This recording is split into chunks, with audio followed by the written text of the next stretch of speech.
Entremos en materia. ¿Qué es exactamente una radiculopatía? Científicamente es una condición en la cual se afecta o se daña la raíz nerviosa justo en el punto donde emerge o donde sale de la médula espinal.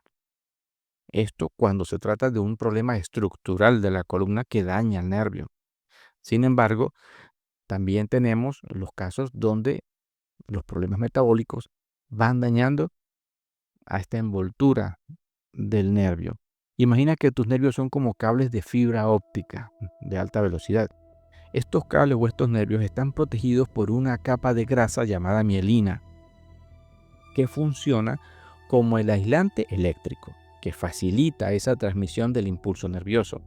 Una radiculopatía ocurre entonces cuando este cable sufre, ¿verdad?, de una interferencia, de un mal funcionamiento.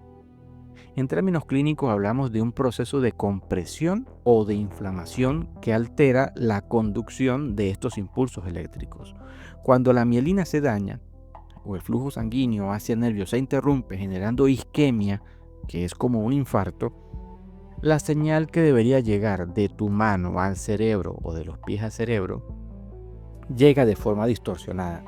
Recordemos que en las extremidades, bien sea las manos y los pies, tenemos terminaciones nerviosas que recogen la sensibilidad de las manos y los pies y es llevado a través del nervio al cerebro, quien procesa toda esta información. Entonces, claro, el cerebro no percibe una información normal de esta sensibilidad, sino que viene distorsionada, ya que ese cable o ese nervio se ha ido dañando con el tiempo. Pero, ¿cuáles son las causas? ¿Por qué se dañan estos nervios? Bien, entonces ya sabemos que el nervio está sufriendo, pero las causas de la radiculopatía podemos entonces dividirlas principalmente en dos frentes. Bien, lo que presiona desde afuera el nervio, que lo va dañando desde afuera, y lo que lo va dañando desde adentro. Iniciemos con lo que lo daña desde afuera, por decirlo de alguna manera, ¿verdad? Tenemos el frente mecánico. Este es el culpable número uno, y dentro de ellos los más comunes es la hernia discal. Ese material gelatinoso, o que es como un gel que está dentro del disco, se sale a través del anillo fibroso y comprime o aplasta el nervio que se encuentra inmediatamente por detrás de él, ¿verdad? Pero no es lo único. Con la edad también empiezan a presentarse osteofitos, que son como unas nuevas formaciones de hueso y que van ocupando todos estos espacios. Inclusive estrechan el túnel de salida del nervio. El túnel de salida del nervio o el orificio por donde salen de la columna. Tanto estas nuevas formaciones de hueso como discos protruidos, que no llegan a ser hernias aún, sino que están abombados hacia el canal, y la hipertrofia de algunos ligamentos dentro de la columna, pueden hacer que el canal central por donde baja la médula y las raíces se haga más estrecho y también van a ir aplastando a todo este tejido neural, a las raíces nerviosas. Bien, ahora tenemos el frente metabólico. Este frente metabólico es el que está compuesto principalmente por la diabetes, que es el principal protagonista aquí, en este frente metabólico. Aquí el nervio no está siendo aplastado por un hueso, sino que está siendo asfixiado, ya que los niveles altos de azúcar en sangre van destruyendo esos pequeños capilares o pequeños vasos sanguíneos que alimentan al nervio. Al quedarse entonces el nervio sin sangre, entra en un estado de estrés oxidativo extremo. El azúcar sobrante se convierte en alcohol dentro de las células nerviosas, lo que genera inflamación hasta que pierden su capacidad de transmitir la información, de transmitir estas señales. Es una radiculopatía química que suele empezar en los pies y que suele subir hasta las manos. ¿Sabías que si una raíz nerviosa permanece comprimida o inflamada por mucho tiempo, tu cerebro empieza a aprender el dolor? Esto se llama sensibilización central. Incluso después de quitar una hernia discal a través de una cirugía o controlar el azúcar, el cerebro puede seguir sintiendo esa señal de dolor o esa sensación de hormigueo y quemazón. Esto ha quedado marcado allí. Por eso el tratamiento temprano no es opcional. Hay que iniciarlo lo antes posible para que entonces no se genere esa sensibilización y quede esa sensación de dolor o de ardor o de hormigueo. Entonces, antes de hablar de cómo eliminar el hormigueo, esta sensación de quemazón o esta radiculopatía, debo ser muy claro contigo. No te automediques. El primer paso y el más crítico es acudir al especialista para realizar o establecer un diagnóstico. O sea, ¿qué es lo que realmente está causando este problema? ¿Por qué?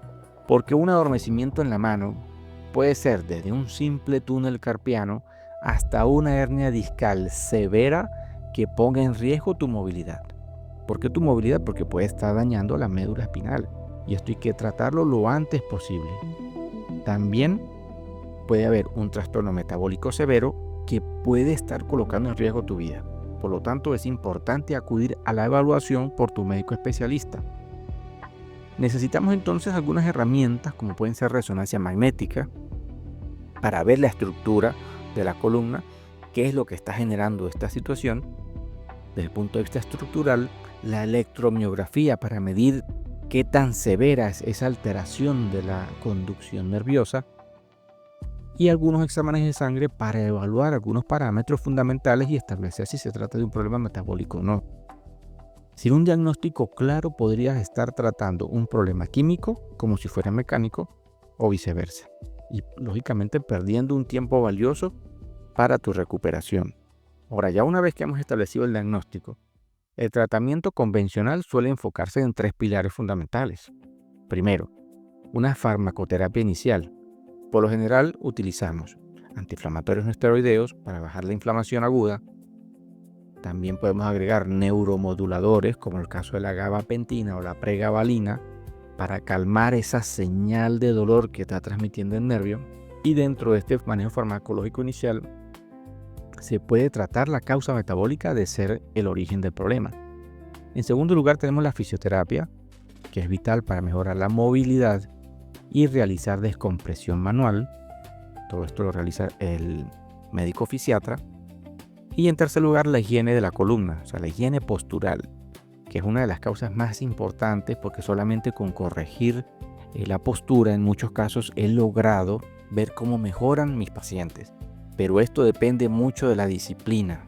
La disciplina es fundamental para la corrección de la postura, ya que una mala postura puede generar que un nervio sea aplastado, sea pisado, ¿verdad?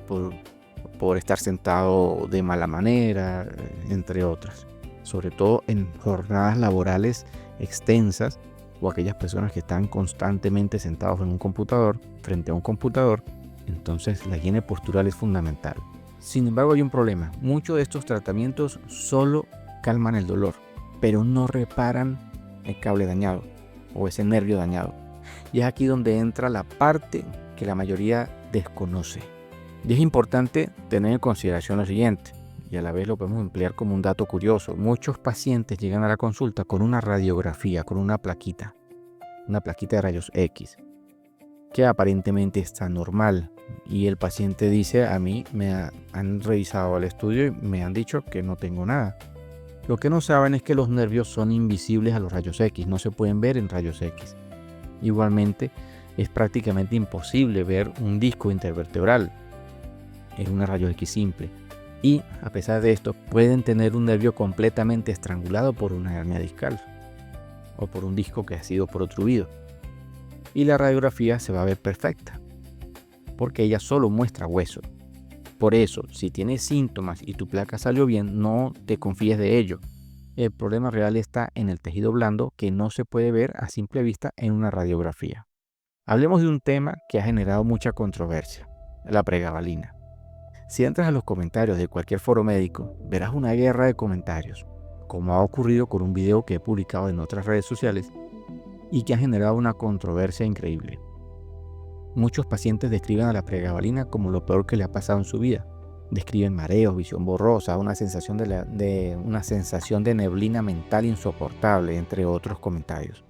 Sin embargo, otras personas dicen que es lo mejor que les ha pasado en su vida, que les ha devuelto la movilidad y una vida normal. ¿Pero por qué ocurre esto? Porque la pregabalina es un tratamiento sintomático, un apagafuegos. Su función es calmar esa tormenta eléctrica del nervio, pero no repara el cable. Es una solución sintomática, necesaria para las crisis de dolor, pero no es la cura. El error común es quedarse solo con ella sin pasar a la fase que realmente importa, que es la reparación. Una vez que el dolor agudo cede, hemos bajado los síntomas, debemos dejar de sedar el nervio y empezar a reconstruirlo. Les voy a indicar cuál es mi protocolo de reparación luego de que hemos mejorado los síntomas de la persona. Tenemos en primer lugar el ácido alfa-lipoico, que lo hemos mencionado en un video anterior. Este sería el antioxidante universal, encargado de limpiar el estrés oxidativo, ese sorbitol o el alcohol de azúcar que va dañando al nervio desde adentro. Bien, facilitando entonces la oxigenación del nervio. El metocarbamol, fundamental para reconstruir la raíz nerviosa, a la vez que ayuda a relajar también la musculatura, ¿verdad? Que se puede contraer como un reflejo al dolor y genera un círculo vicioso en el cual se estrangula mecánicamente a la raíz nerviosa. Tenemos en tercer lugar el omega 3, que actúa como la materia prima, o sea, ese componente necesario para que se reconstruya el nervio, ya que las membranas de las células están envueltas de estos componentes lipídicos. En cuarto lugar, el palmitoiletanolamida es un compuesto que está revolucionando la medicina. Es un lípido que nuestro cuerpo produce para combatir la inflamación crónica del nervio y que hoy podemos suplementar con resultados increíbles en casos de radiculopatía persistente. También tenemos aquí en última instancia un dato interesante para aquellas personas que buscan lo último en ciencia. La investigación actual se centra en la uridina monofosfato.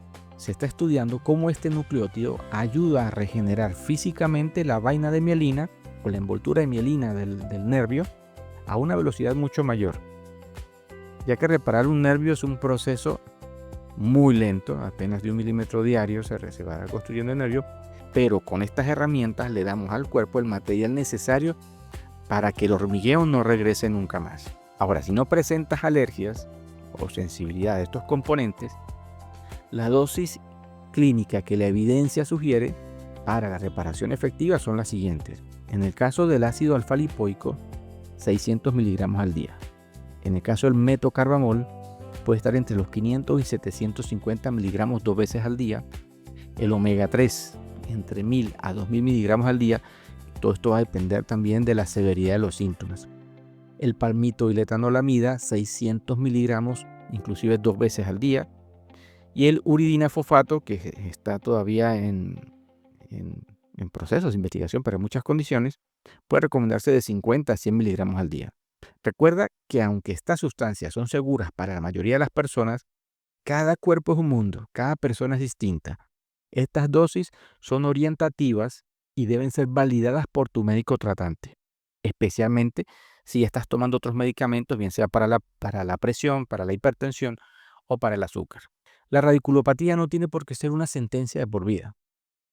Ya sea que tu causa sea una hernia o la diabetes, hoy tienes la hoja de ruta para recuperar tu sensibilidad y tu fuerza. Si este video te dio la respuesta que andas buscando, bueno, ya sabes qué hacer, compártelo con aquellas personas que lo necesitan, ¿bien?